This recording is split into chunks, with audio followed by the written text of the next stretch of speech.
the Hollow Ones.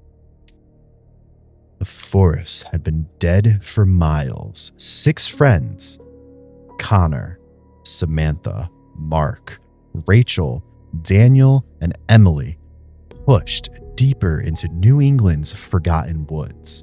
What was supposed to be a camping trip had taken a turn when Daniel, the history buff of the group, led them off to the beaten trails in search of an old colonial settlement. He'd read about in dusty archives the lore and the story of this settlement, of why it was abandoned so long ago with no trace of anything. The deeper they went, the quieter it became. Birds stopped singing, no insects hum, even their footsteps seemed muffled like the forest itself swallowed sound whole. By the time the sun began bleeding into the tree lines, they stumbled across it, an abandoned town. The cabins stood, crooked and starved, their beams black with centuries of rot. Windows gaped empty, glass long since shattered. A well yawned at the center of the settlement like a hungry throat.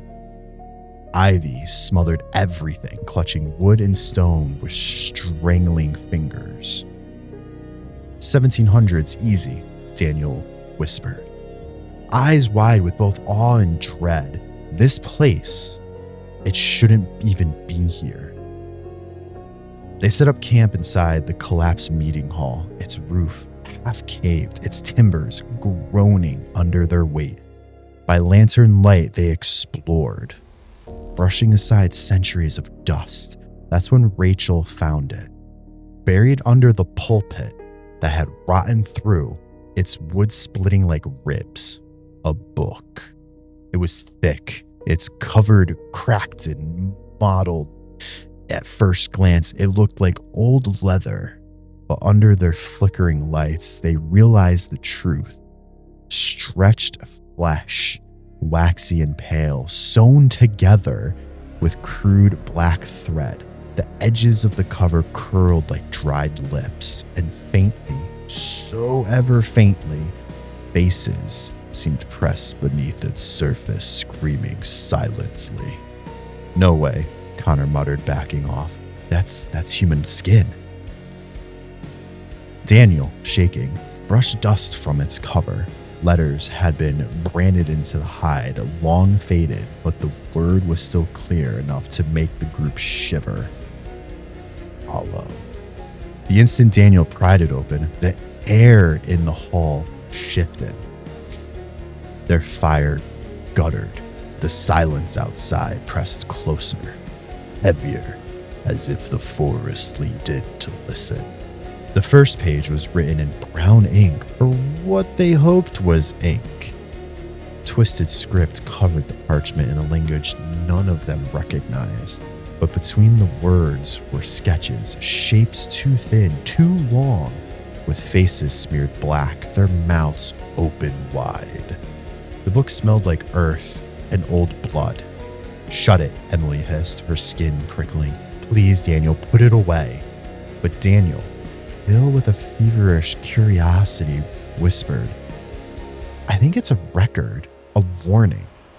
His eyes darted over the pages. The hollow ones. They came at night. They took them all. That was when the whispering started. Low, guttural murmur seeped through the cracks in the walls. Not English, not any language the human ear was meant to hear. Outside, shadows shifted between the cabins. The group rose as something dragged its fingers across the timbers, long nails scratching, circling the hall.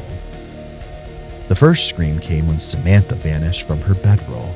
They found her prints, the dust leading to the door. Beyond that, nothing.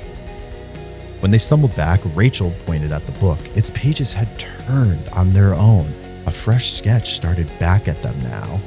A crude drawing of Samantha, mouth wide in a silent scream, her body surrounded by black lines like roots. Panic broke. They tried to flee. Mark climbed the ladder to the roof, desperate to see what stalked them. A thud rattled the rafters, then silence.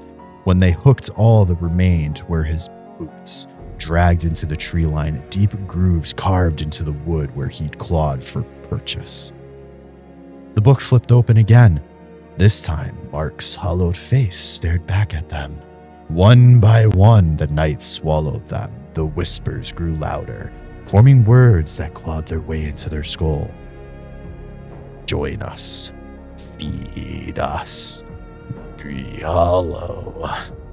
By dawn, only Emily remained. She ran blindly, the book clutched tight against her chest as if destroying it might end the nightmares. But the forest wasn't hers to escape.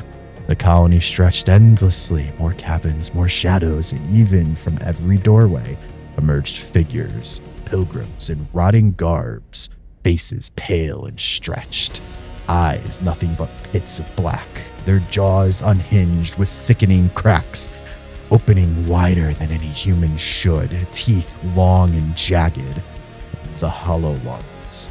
Emily screamed. The last thing she saw before they swarmed her was the book at her feet, its final page already written, a sketch of herself, lantern light fading, swallowed whole by the dark. The forest fell silent again, and the book waited for the next set of hands foolish enough to open it.